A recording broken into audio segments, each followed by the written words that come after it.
کسی گاؤں میں ایک غریب کسان رہتا تھا۔ کسان سارا دن اپنے کھیت میں محنت کرتا۔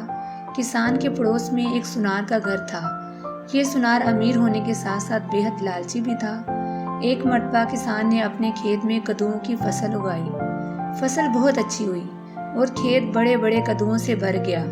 ایک کدو تو اتنا بڑا ہو گیا کہ اس جیسا کدو پہلے کسی نے نہیں دیکھا تھا۔ کسان بہت خوش ہوا اور اس نے سوچا کہ کیوں نہ یہ غیر معمولی کدو بادشاہ سلامت کو پیش کر دوں۔ وہ اسے ایک گاڑی میں رکھ کر بادشاہ کے دربار میں لے گیا اور بادشاہ سے عرض کیا، حضور، میرے خیال میں یہ دنیا کا سب سے بڑا کدو ہے، اسے آپ کی نظر کرنا چاہتا ہوں۔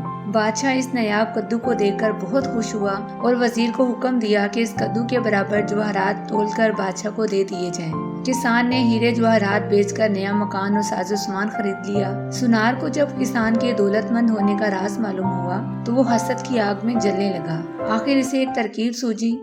اس نے سوچا کہ اگر میں اپنے بنائے ہوئے خاص زیور بادشاہ کی خدمت میں پیش کروں گا تو بادشاہ مجھے بہت دولت دے گا۔ اس نے اپنے بنائے ہوئے خاص زیور پوٹلی میں باندھے، پوٹلی لے کے بادشاہ کی خدمت میں حاضر ہوا اور کہا، بادشاہ سلامت، میں یہ خاص زیور آپ کی حضور میں پیش کرنا چاہتا ہوں۔